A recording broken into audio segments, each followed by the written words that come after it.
My name is Emma, and I live in Berlin with my husband, Jack. Our life is a simple one. Jack is not a man of wealth, but his heart is rich with kindness and honesty. We live in a small apartment tucked away near a perpetually busy street. Jack spends his days in a garage, his hands stained with grease from fixing cars. I manage our home, making sure it remains a sanctuary from the noisy world outside. My days are filled with simple routines, like cooking modest meals and visiting the small market just around the corner. Our life isn't glamorous, but it is filled with a quiet happiness. We don't argue.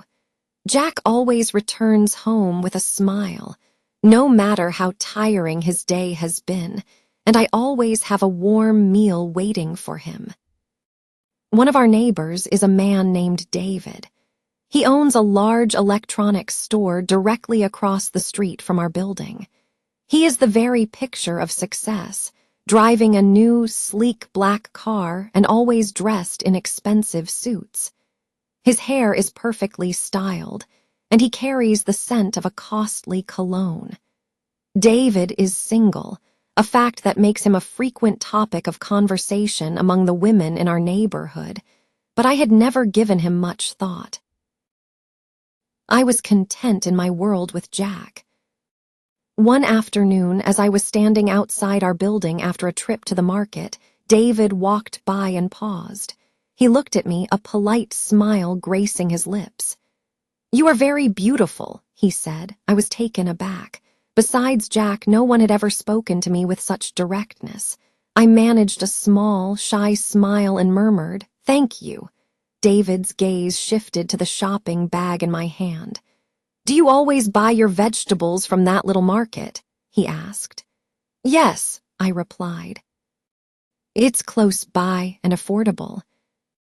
His eyes then moved over my simple blue dress. It was a bit old, but I always kept it clean and mended. "You are far too beautiful for such clothes," he remarked. "Why doesn't your husband purchase something more fitting for you?" I let out a small laugh, though his words made me feel a strange sense of unease. I assured him that I was happy with what I had. He smiled again, a knowing look in his eyes. "If I were your husband," he said, his voice smooth, "I would dress you like a queen." I quickly excused myself and hurried upstairs, deciding not to mention the encounter to Jack. But the next day, David saw me again. He offered a simple hello and a smile, nothing more.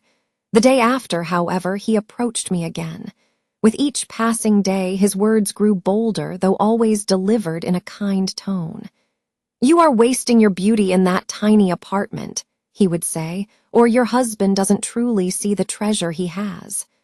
I once asked him to stop, but he just laughed it off. "I am only speaking the truth," he insisted. One evening, I found myself staring at my reflection in the mirror. I noticed a small tear near the hem of my dress. It had been a long time since I had bought new clothes. Jack always told me I looked perfect, no matter what I wore. But now, David's words echoed in my mind. Why hadn't Jack bought me anything new? A dangerous thought began to form. Maybe David was right. Maybe Jack didn't think about me as much as I believed. That night, when Jack came home, I confronted him. "Why don't you ever buy me new clothes?" The question surprised him. "But you've always said you don't care about such things," he replied, confused. "You always told me our love was what mattered." I looked down at the floor. "Yes, but it's been years. I just want to feel special sometimes." Jack's eyes filled with sadness. "You are special to me every single day, but if new clothes will make you happy, then I will get you something." The following day, Jack took the day off from work. He went to a second-hand shop and found a lovely red dress. It wasn't brand new, but it was in perfect condition and truly beautiful. When he presented it to me, I nearly cried. "You didn't have to skip work for this," I said, my voice thick with emotion. "I wanted to do something nice for you," Jack said softly. "I want you to feel good." That evening, I wore the red dress. It fit me perfectly, and I did feel beautiful. As I went outside to water the plants on our small balcony, David saw me. He smiled. "So your husband finally listened. That's good, but clothes are not enough. A woman like you deserves so much more." He walked to his car and opened the trunk, revealing a small velvet box. He opened it slowly. Inside, a set of gold earrings and a matching necklace glittered under the streetlights. "These are for you," he said. "If you leave that garage boy and come to me, everything I have will be yours."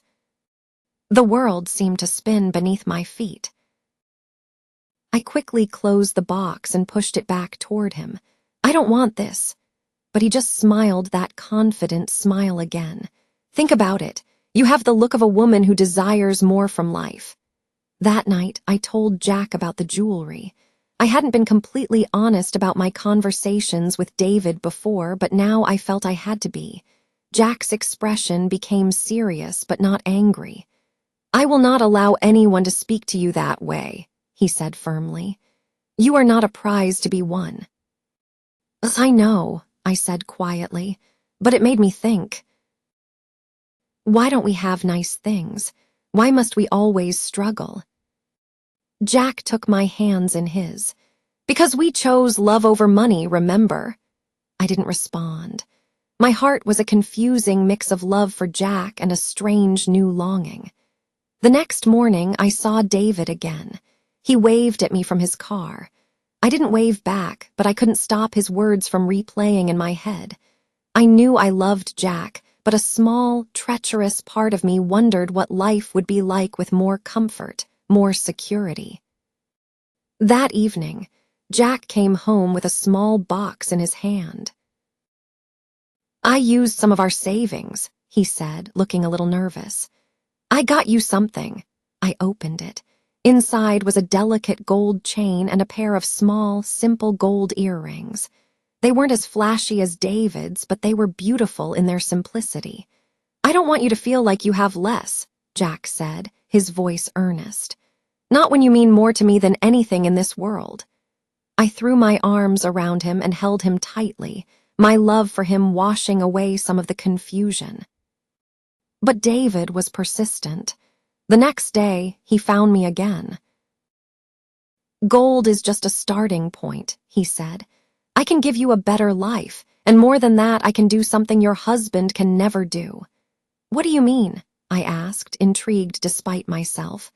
"Magic," he said with a serious face. "I can create miracles. I can completely change your life." I laughed, but he didn't join me. "Your husband gave you a simple dress and a thin chain, but true love, real power can perform miracles. Can your husband do that?" That evening, I sat in silence, lost in thought. "Are you okay?" Jack asked, sensing my distress. I nodded, but it was a lie. I was not okay. I was starting to wonder about something truly dangerous. Was our love truly enough? Before I continue my story, I need to know, where are you listening from? Knowing that someone out there hears me, perhaps even understands, gives me the strength to go on. The next morning, I stood by the window, watching Jack's familiar figure walk down the street toward the garage. He didn't see me, but I watched until he disappeared around the corner. He had left before sunrise again, even though it was his day off. He was taking on extra hours, and I knew he was doing it for me.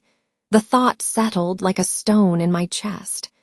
I turned from the window and surveyed our small apartment. The chipped kitchen tiles, the worn-out table, the faded curtains. These details had never bothered me before. I used to see this space as our haven, a place filled with love. But something within me had shifted, and I didn't like the person I was becoming. David's words played on a loop in my mind. His promises of a new apartment, shiny gold, and a life free from worry. That afternoon, he was there again, leaning against his car as I returned from the market. He waved and approached before I could avoid him. I told myself to keep walking, but my feet felt rooted to the spot. "You look tired," he said, his voice laced with false sympathy. "Still no miracle, I see." "I told you to leave me alone," I said, my voice barely a whisper. He smiled, a gesture that made me feel small and insignificant. "I'm not here to cause trouble. I just want you to see the reality of your situation. A woman of your caliber should not be living in a place like this." I didn't reply. I just wanted him to leave. "Come with me," he urged. "Just for a drive, see what life could be like. You don't have to decide anything today." I shook my head firmly. "No, I'm married. I will not go anywhere with you." "Married, yes," he said, his eyes boring into mine. "But are you happy?" I didn't answer. I turned and fled inside, closing the door behind me. I stood there for a long moment, my back against the wood, listening to the sound of his car engine as he finally drove away. That evening, Jack came home even later than usual. His hands were covered in grime and dark circles shadowed his eyes. He placed a small bag on the table.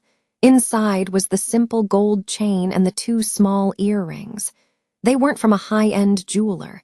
They didn't have the brilliant shine of David's gold, but I stared at them for a long time. "I used some of our savings," Jack said quietly. "I know you've been feeling down lately, and I wanted you to have something nice." A wave of shame washed over me. I gently touched the chain and looked up at him. "Thank you," I whispered. "I wish I could give you more," he said, his voice heavy with regret. "But this is all I could manage right now." I wanted to hug him, to tell him I didn't need anything more, but the words wouldn't come. I was too confused, my heart pulled in 2 different directions. I hated that I had let things get this far.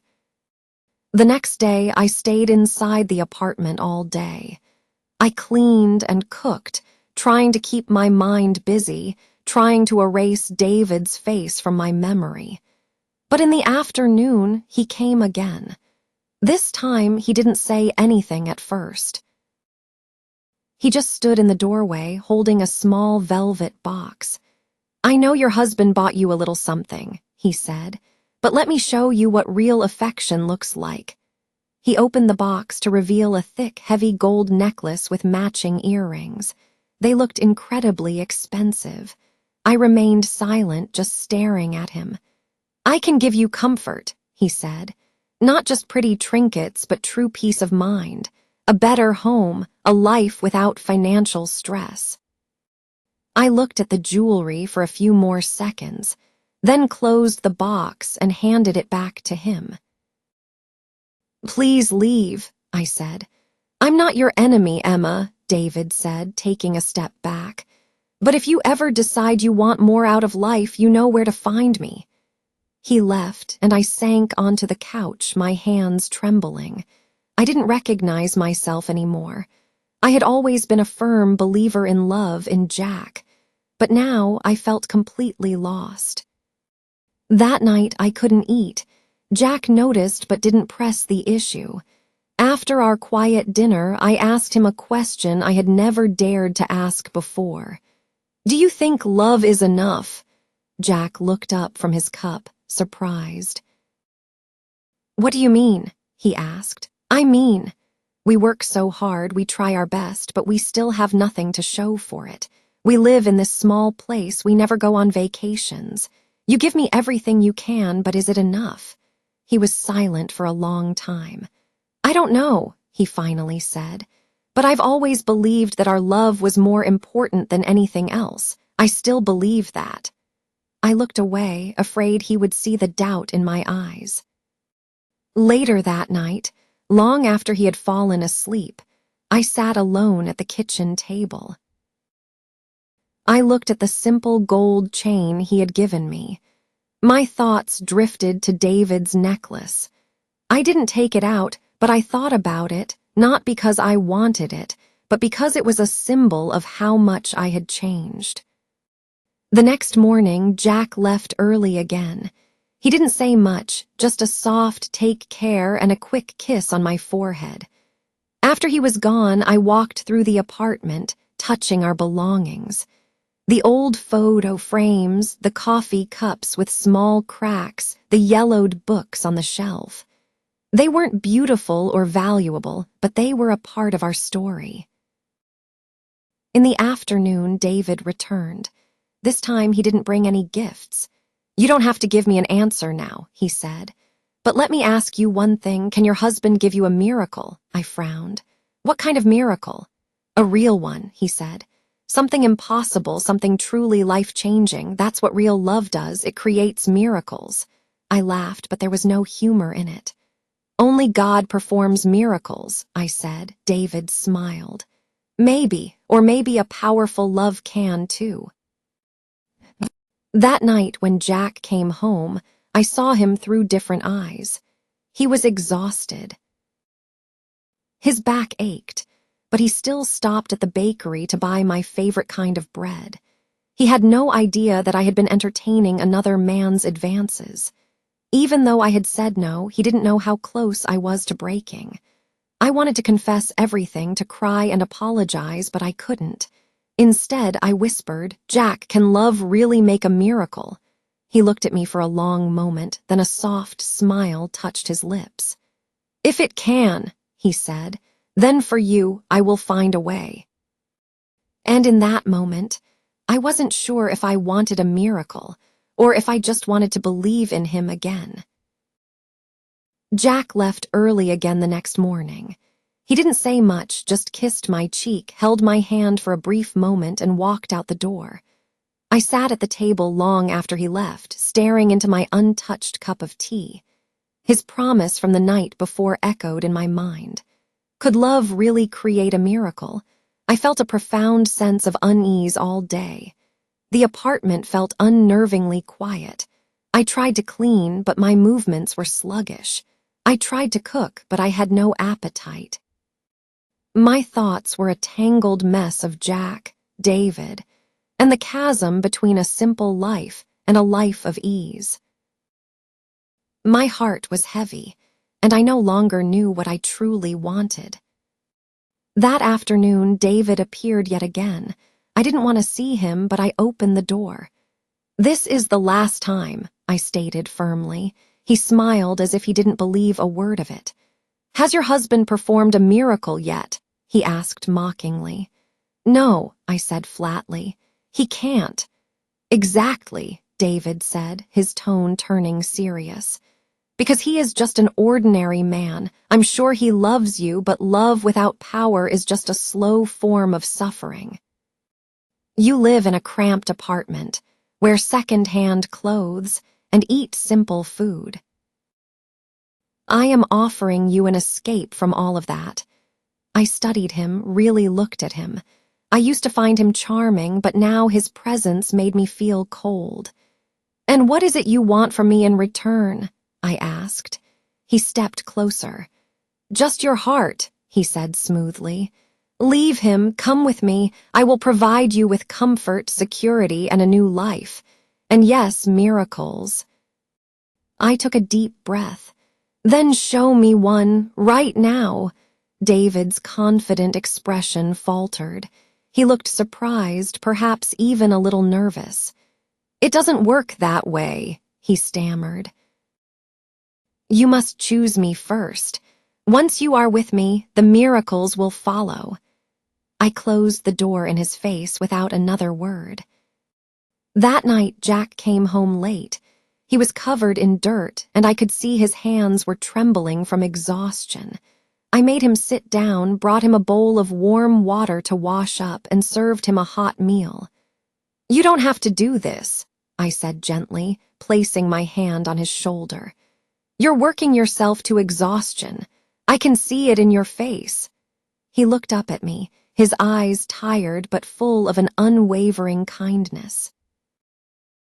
"I do it because I love you," he said simply. "If I had more, I would give you the world, but for now all I have to offer is my time and the strength of my hands." I sat down next to him, holding his arm. "I don't want gold," I said, my voice clear and certain. "I don't want fancy clothes, I just want to feel at peace again." "I know," he said, "and I'm trying." The next few days were blessedly quiet.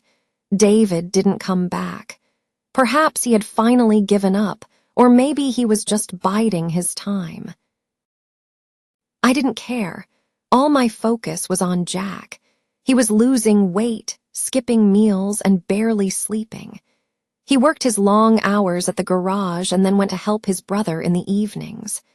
Sometimes I would wake in the middle of the night to find him sitting on the edge of the bed, just staring into the darkness. One morning, Jack left without eating breakfast. I watched him from the window, and he seemed smaller somehow, as if the weight of the world was pressing down on him. I turned from the window and looked around our small home.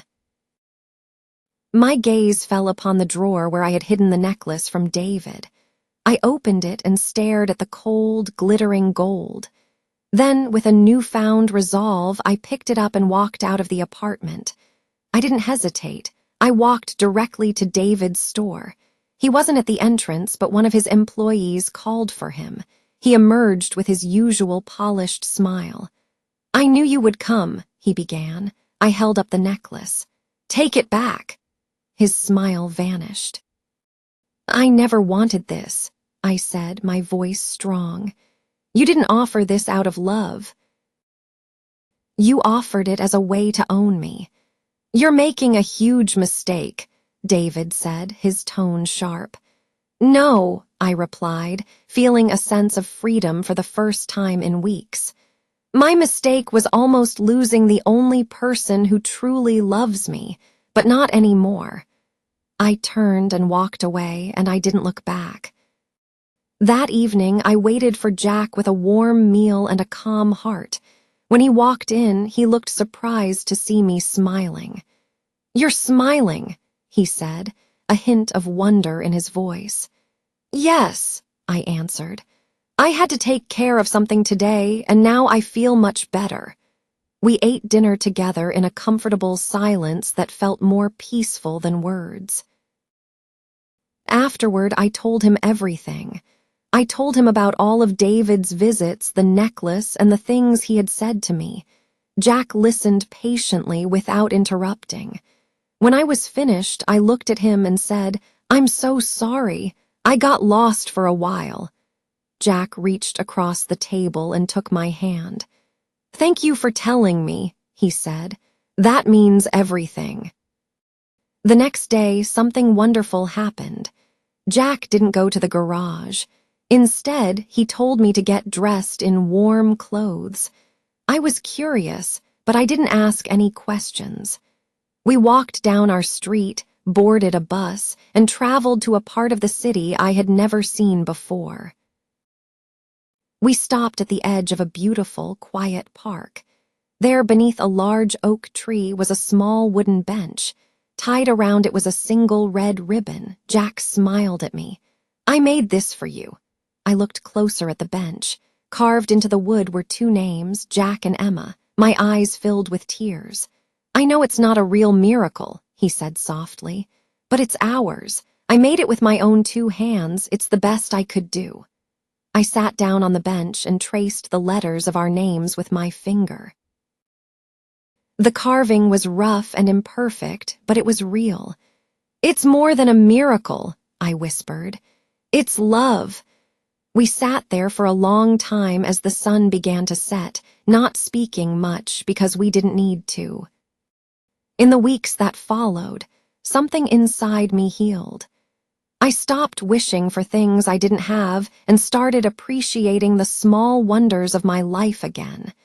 Jack's tired smile, the comforting jingle of his keys in the door, the way he always saved the last piece of bread for me.